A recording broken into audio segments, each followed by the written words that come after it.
Good evening, everyone. I am Kevin Harris. It is another episode of the Benchwarmer podcast.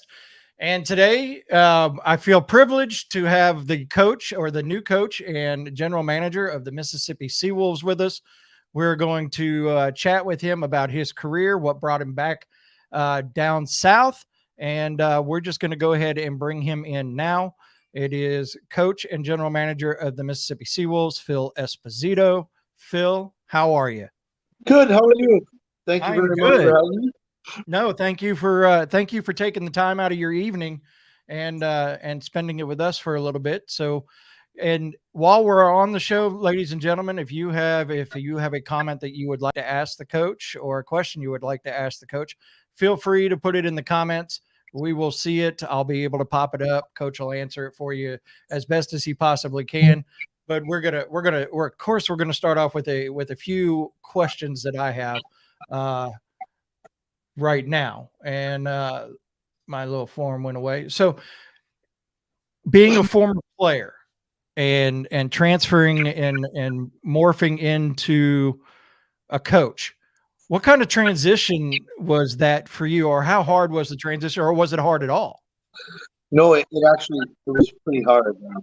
It was one of those things that when you're playing and you're involved in the game every night and you have the ability to be part of the outcome of the game, it's a lot easier to handle because you can get out there and use your skill or use your body or use the tools that you were given to be able to play at that level to kind of be a problem. I mean, to kind of be a part of the outcome. When you get into coaching, now you got to learn how to corral that energy. You're on the bench. You don't really have the ability to, be a part of the outcome really, other than the decision making part of it about who's going and what you're doing and strategy and the game plan and things like that. So the first couple of years I started coaching, I had to learn how to control myself. I kind of, lost it. I think I got suspended a couple of times with getting into it with the referee stuff. So I think I've calmed down a little bit, but I still have my issues with some of the things that go on. But I'm pretty passionate about winning and making sure that the guys are doing what they're supposed to do. So it's been a pretty good transition for the most part, and I think I got a pretty good life now about how things need to be done and how I do things in order to make sure that the teams that I coach are successful. All right, and so you're now the general manager and head coach of the newly formed Mississippi Seawolves. What's you think the biggest challenge is when you're starting a team fresh? You're coming in. You have no players to coach right now. So what's the hardest part about building it from the ground up? Well, the hardest part is going to be to get some veteran status players, some older players, the guys that are going to be the core guys who are going to be there all year long, and not worried about trying to develop or getting called up to a higher league. So I got to start there with some core guys that are going to be there, like 4 or 5 guys that are going to be there all the time and play all 56 games that we have, or however many games we're going to play. So it's that's kind of my mentality. I start there, and I'm a big believer in defense wins championships. So I'm going to start usually with what I usually do is start with my goaltender and work my way out with 3 or 4 good D-men, and then we'll go from there. I mean, the offensive end is something I can teach, and at this level, most of the guys that we have can score goals. So it's just a difference of trying to figure out how to keep the puck out of our net for the most part. So what do you look for when you put that general manager hat on? And I guess you kind of have both hats on when you're looking at players.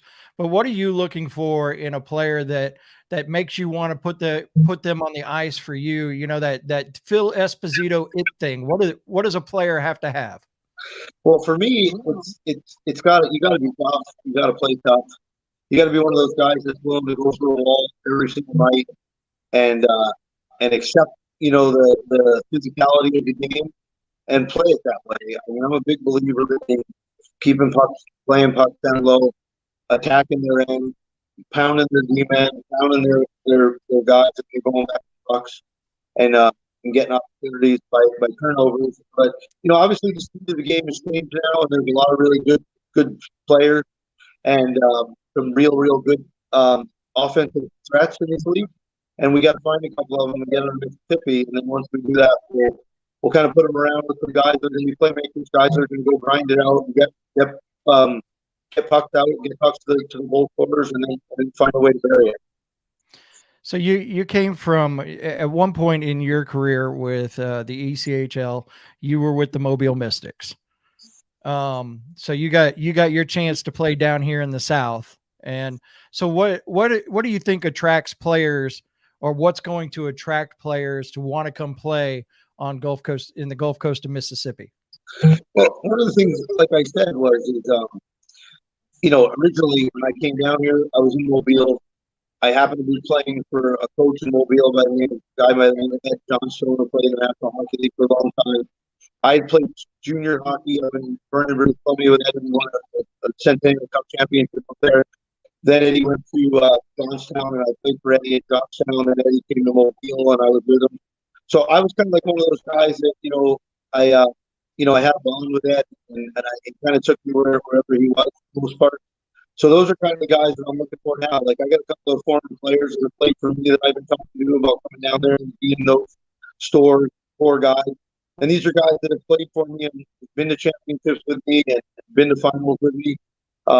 So, we're going to work on those guys and go from there with the 4 guys and do a lot of win with Eddie. But, like when I played down here, though, I fell in love with the weather, obviously. There's nothing better. I said it in my opening statement there that I had when I accepted the job in the press conference last week, that there's nothing better in the middle of December and January to walk out of your apartment in a pair of shorts and flip-flops and going to practice. So, it's that. It's just the coach in general. Living down south here is a really nice area. The people down here are passionate about the game, and it's a little bit different sometimes up north because there's so much hockey. And there's so many people that are involved in hockey, and so many people that are going to different teams and games up there with all the pro teams that are up there and stuff. And down here, it's just kind of a different niche down here where the people here support the Mississippi Seawolves, and that's pretty much the only thing they support. And it's nice to have that energy behind the team, and especially with what I witnessed before in the past with the playing here against the Mississippi Seawolves, and then what I witnessed in the neutral site games there that they had in December. So, and that was, you kind of lead it into kind of what my next question was, or my next thought was. So you've had your opportunity over the last week or so since being introduced as the head coach. And I know you've met some of these devoted Seawolves fans. So what are your thoughts initially as a member of the Seawolves fans?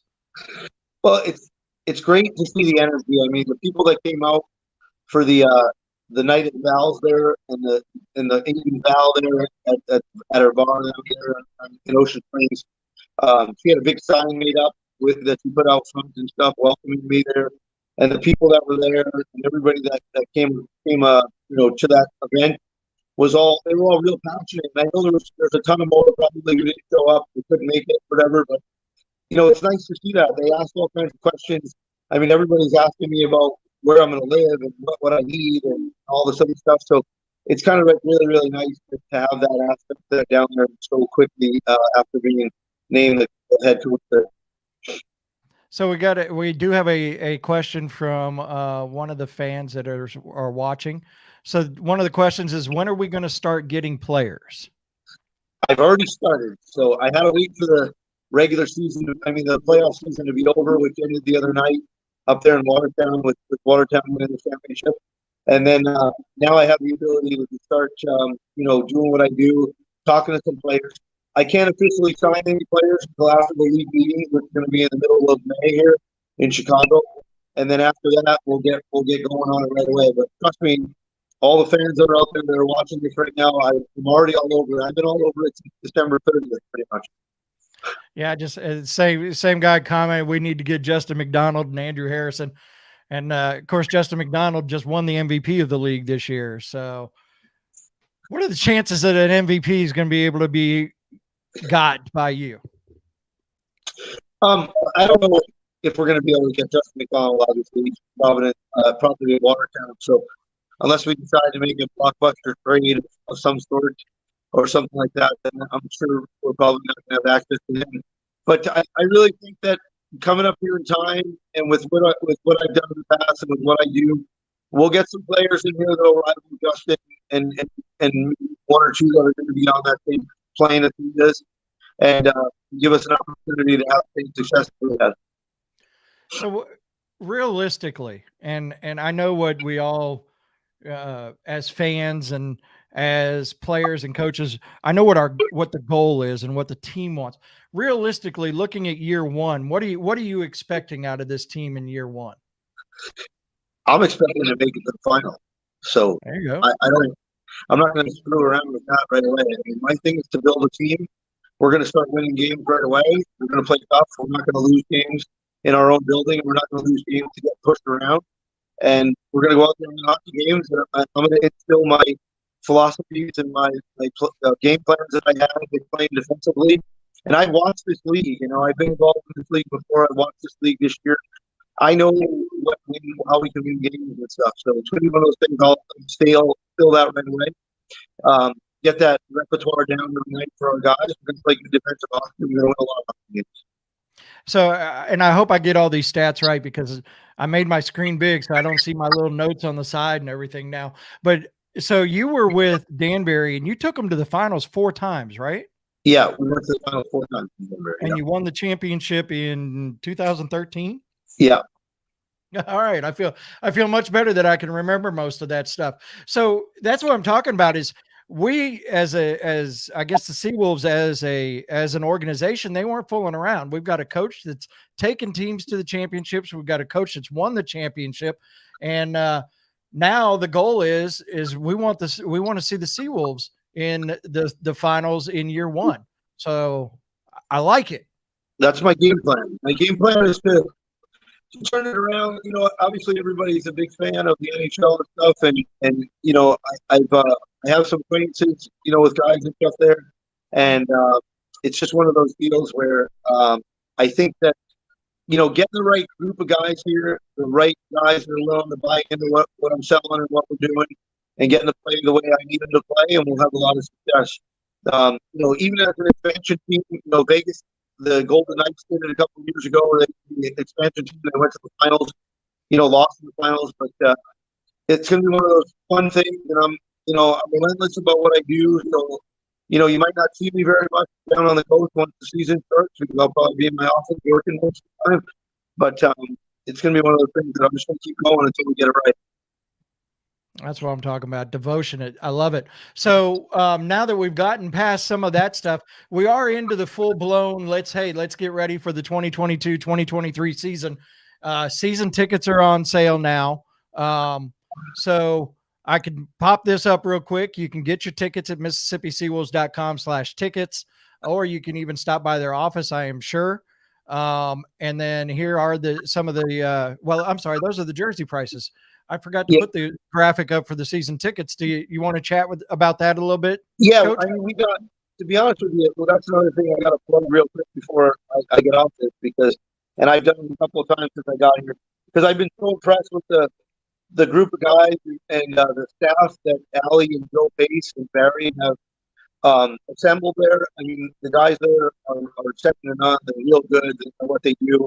Obviously, you saw what they did with the 3 neutral site games, and Allie and Joe put their names all over that, and just they worked to get to what they wanted, to prove that hockey was going to be a success in Mississippi, and they succeeded. And they succeeded in game 1, game 2, it got better. In game 3, it was sold out, and it was the best. So, my biggest goal is to make sure that I compete with what those guys are doing at my end with the hockey end, and get the hockey end up to what they're doing on the business end.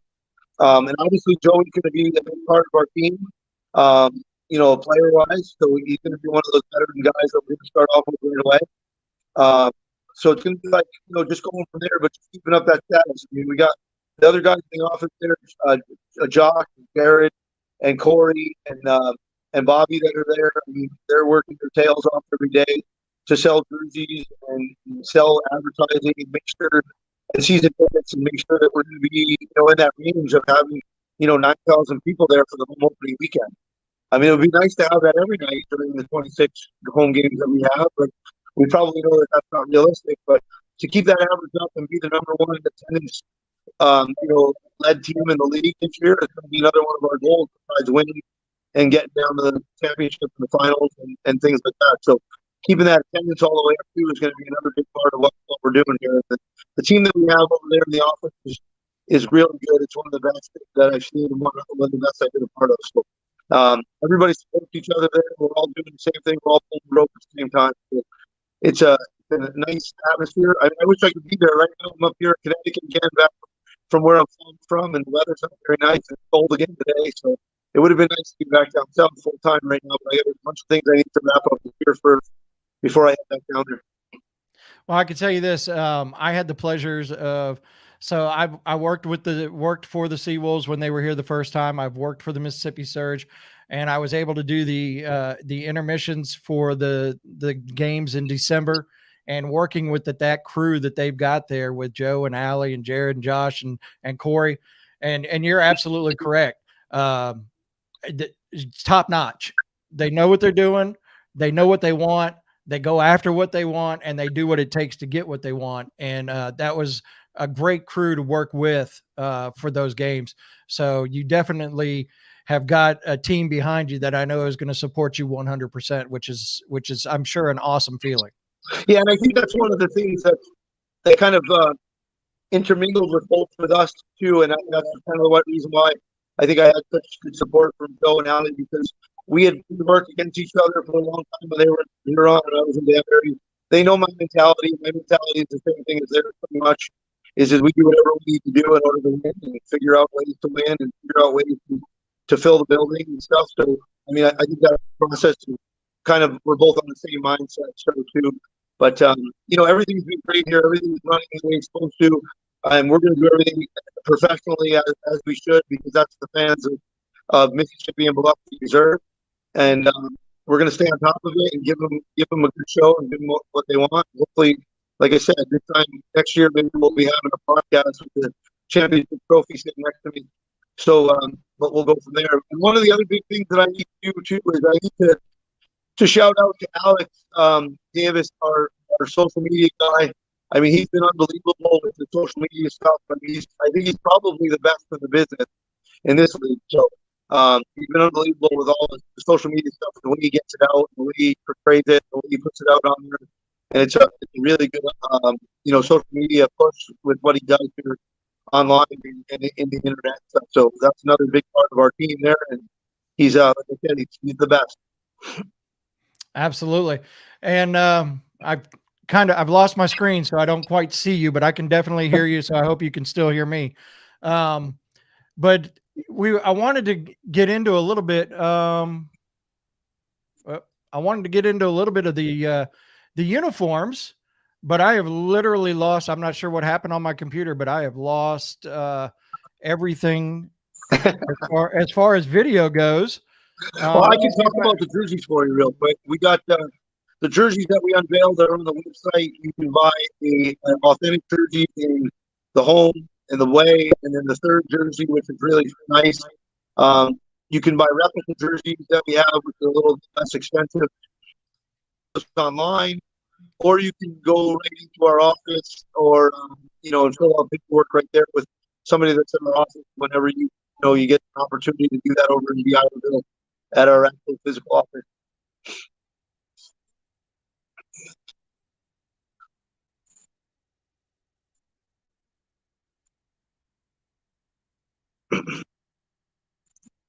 Did I lose it?